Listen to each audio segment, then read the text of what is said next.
ಶ್ರೀ ದತ್ತ ಭಾಗವತ. ಶಿವಂ ಶಾಂತಂ ಪ್ರಸನ್ನಂ ಓಂಕಾರಂ ಸಚ್ಚಿತ್ಸುಖ ಕೇವಲಂ ಭಕ್ತ ಮುಕ್ತಿಪ್ರದಂ ವಂದೇ ದತ್ತಾತ್ರೇಯಂ ಜಗದ್ಗುರುಂ. ಭಾಗ 4. ಉತ್ತರಕಾಂಡ. ದ್ವಿತೀಯ ಸ್ಕಂದ. ಶ್ರೀ ನರಸಿಂಹ ಸರಸ್ವತಿ ಅವತಾರ. ಅಧ್ಯಾಯ 1. ಪೂರ್ವಾಪರ ಪ್ರಸಂಗ. ಸಿದ್ಧಮುನಿ ಹಾಗೂ ನಾಮಾಧಾರಕನ ಪರಸ್ಪರ ಭೇಟಿ.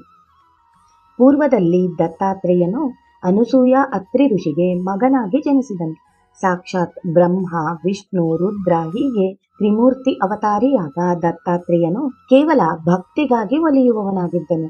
ಲೋಕ ಕಲ್ಯಾಣಕ್ಕಾಗಿ ಅವತರಿಸಿದ ಅವನು ಅವಧೂತನು, ದಿಗಂಬರನೂ ಹೌದು. ಅಲ್ಲದೆ ಅವನು ಯಾವುದೇ ಕುಲಗೋತ್ರಗಳ ಜಂಜಡವಿಲ್ಲದವನು. ಶ್ರುತಿಗಳೂ ಅವನ ಸದ್ಗುಣಗಳನ್ನು ಹೊಗಳುವುವು. ವೇದ ಪುರಾಣಗಳು ಆತನ ಅನಂತ ಗುಣರಾಶಿಯನ್ನು ಕೊಂಡಾಡುವಲ್ಲಿ ಅಸಮರ್ಥವಾಗಿರುವುವು. ಅಂದ ಮೇಲೆ ಅಲ್ಪ ಚಿತ್ತ ಪ್ರಮಾಣವುಳ್ಳವರು ಆತನ ಸಂಪೂರ್ಣ ಗುಣಗಳನ್ನು ತಿಳಿದು ಅದೆಂತು ಬಣ್ಣಿಸುವರು. ದತ್ತನೆಂದರೆ ತನ್ನನ್ನು ತಾನು ಸಮರ್ಪಿಸಿಕೊಳ್ಳುವುದು ಎಂದರ್ಥ. ಹೀಗಿರಲು ಪೂರ್ವದಲ್ಲಿ ದತ್ತಾತ್ರೇಯನ ಅವತಾರದ ಬಳಿಕ ಭೂಲೋಕದಲ್ಲಿ ಕ್ಷಾಮ ಡಾಮರಗಳು ಇಲ್ಲವಾಗಿ ಭೂಲೋಕದ ಸಕಲ ಚರಾಚರ ಜೀವಿಗಳು ಸುಖ, ಶಾಂತಿ, ನೆಮ್ಮದಿಯಿಂದ ಬಾಳುವುದನ್ನು ಶ್ರೋತೃಗಳು ಇದೇ ಮಹಾಗ್ರಂಥದ ಆದಿಕಾಂಡದಲ್ಲಿ ಆಲಿಸಿದ್ದೀರಿ.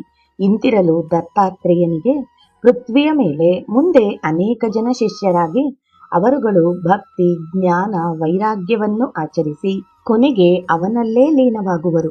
ಅಂತಹ ದತ್ತಾತ್ರೇಯನ ಶಿಷ್ಯರಲ್ಲಿ ಪ್ರಮುಖವಾದವರೆಂದರೆ ಕಾರ್ತವೀರ್ಯಾರ್ಜುನ, ಅಲರ್ಕ, ಆಯುರಾಜ, ಪರಶುರಾಮ, ಯದುರಾಜ, ಪ್ರಹ್ಲಾದ, ದಲಲಾಮುನಿ ಮುಂತಾದವರಾಗಿರುವರು.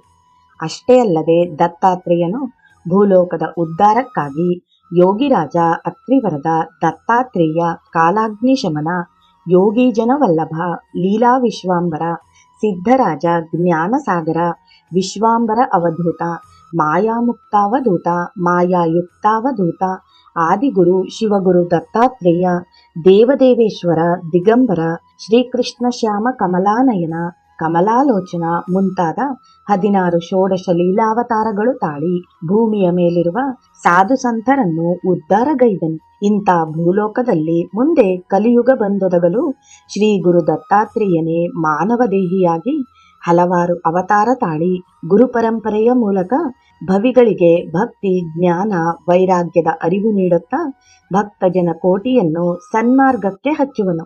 ಅಂಥ ದತ್ತಾತ್ರೇಯನ ಕಲಿಯುಗದ ಪ್ರಥಮಾವತಾರವೇ ಶ್ರೀಪಾದ ಶ್ರೀವಲ್ಲಭ ಅವತಾರ.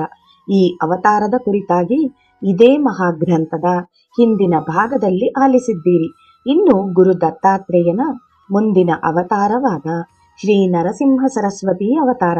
ಈ ಅವತಾರ ಕುರಿತಾಗಿ ಅವರ ಶಿಷ್ಯನಾದ ಸಿದ್ಧಮುನಿಯೋರ್ವನು ತನ್ನ ಶಿಷ್ಯನಾದ ನಾಮಾಧಾರಕನಿಗೆ ಇದನ್ನು ಶ್ರೀ ಗುರುಚರಿತ್ರೆ ರೂಪದಲ್ಲಿ ಎಳೆಯಾಗಿ ಅರಹುತ್ತಾನೆ. ಅದನ್ನೇ ಮುಂದೆ ನಾಮಾಧಾರಕನು ವಿಸ್ತರಿಸಿ ಲೋಕಕ್ಕೀಯುತ್ತಾನೆ. ಅಂಥ ಶ್ರೀ ಗುರುಚರಿತ್ರೆಯ ಸಂಕ್ಷಿಪ್ತ ಕಥಾಸಾರವೇ ಇದಾಗಿದೆ.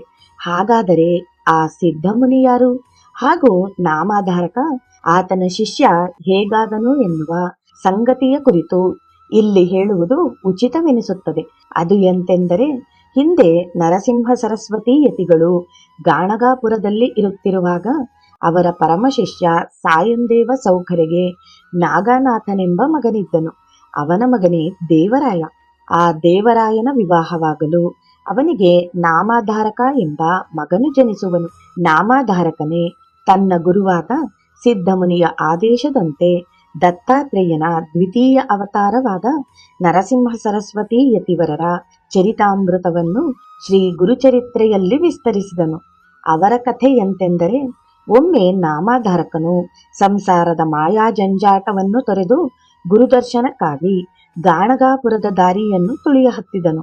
ಅವನು ತನ್ನ ಶುದ್ಧಾಂತಃಕರಣದಿಂದ ಗುರುಚರಣಗಳನ್ನು ನೆನೆಯುತ್ತಾ ಹಸಿವು ನೀರಡಿಕೆಯನ್ನು ತೊರೆದು ನಡೆದನು. ಹೀಗೆ ಗುರುವಿಗಾಗಿ ಹಂಬಲಿಸತೊಡಗಿದ ನಾಮಾಧಾರಕನು ದಯಾನಿಧಿಯಾದ ಗುರುದೇವ, ನೀನು ಭಕ್ತನಿಗೆ ಸತ್ಯ ಮಾರ್ಗವನ್ನು ತೋರಿಸುವುದಕ್ಕಾಗಿಯೇ ಈ ಕಲಿಯುಗದಲ್ಲಿ ನರಸಿಂಹ ಸರಸ್ವತಿ ಎಂಬ ಹೆಸರಿನಿಂದ ಅವತಾರ ತಾಳಿರುವೆ ಎಂದು, ನೀನು ದಯಾನಿಧಿ ಎಂದು, ಅಲ್ಲದೆ ನೀನೇ ಸಾಕ್ಷಾತ್ ತ್ರೈಮೂರ್ತಿ ಎಂದು ಪುರಾಣಗಳು ಸಾರುತ್ತವೆ. ಹೇ ಗುರುದೇವ, ತಂದೆ ನೀನು, ತಾಯಿ ನೀನು, ಬಂಧು ನೀನು, ಬಳಗವೂ ನೀನು. ಹಾಗಾಗಿ ಬೇಗನೆ ಪ್ರಸನ್ನವಾಗುವವನಾಗು ಎಂದು ಪರಿಪರಿಯಾಗಿ ಬೇಡಿಕೊಳ್ಳುವನು.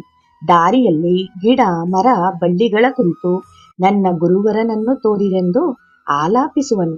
ಗುರುವಿಗಾಗಿ ತವಕಿಸುವನು. ಹಾಗೆಯೇ ಮುಂದೆ ಸಾಗಲು ಮಾರ್ಗಾಯಾಸದಿಂದ ಬಳಲಿದವನಾದ ನಾಮಾಧಾರಕನು ಅಲ್ಲೇ ಇರುವ ವಟವೃಕ್ಷವೊಂದರ ಬುಡಕ್ಕೆ ಬೆನ್ನು ಹಚ್ಚಿ ಕೂಡಲು ಅವನಿಗೆ ನಿದ್ರೆ ಹತ್ತುತ್ತದೆ. ಆ ನಿದ್ರೆಯಲ್ಲಿ ಅವನು ಕನಸೊಂದು ಕಂಡವನಾಗಿ ಆ ಕನಸಿನಲ್ಲಿ ಒಬ್ಬ ಜಟಾಧಾರಿಯು ಕಾಣುವನು. ಆ ದೃಶ್ಯವನ್ನು ಕಂಡು ತಟ್ಟನೆ ಎಚ್ಚರಾದ ನಾಮಾಧಾರಕನು ಎದುರಿಗೆ ನೋಡಲು ಜಟ ಭಸ್ಮಾಂಕಿತನಾದ ಸಿದ್ಧಮುನಿಯೋರ್ವನು ಎದುರಿಗೆ ನಿಂತಿರುವುದನ್ನು ಕಂಡು ಅವನ ಪಾದಗಳಿಗೆರಗಿ, ನೀವು ಯಾರು, ನೀವು ಇರುವುದು ಎಲ್ಲಿ ಮುಂತಾಗಿ ಆ ಜಟಾಧಾರಿಯನ್ನು ಪ್ರಶ್ನಿಸುವನು. ಆಗವನು, ಅಯ್ಯ, ನಾನೊಬ್ಬ ಯೋಗಿಯು.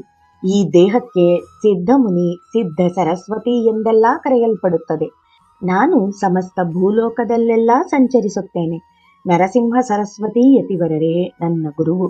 ಸದಾಕಾಲವೂ ಗಾಣಗಾಪುರದಲ್ಲಿರುವ ನಿರ್ಗುಣ ಪಾದುಕೆಗಳಲ್ಲಿ ಯಾವಾಗಲೂ ಅವರನ್ನು ಕಾಣುತ್ತೇನೆ ಎನ್ನಲು ಅಷ್ಟರಲ್ಲಿ ನಾಮಾಧಾರಕನ ಮೈ ಬೆವರುತ್ತದೆ. ಮತ್ತೆ ಮತ್ತೆ ಅವನು ಸಿದ್ಧಮುನಿಯ ಪಾದದ ಮೇಲೆ ಬಿದ್ದು ಉರುಳಾಡುತ್ತಾನೆ.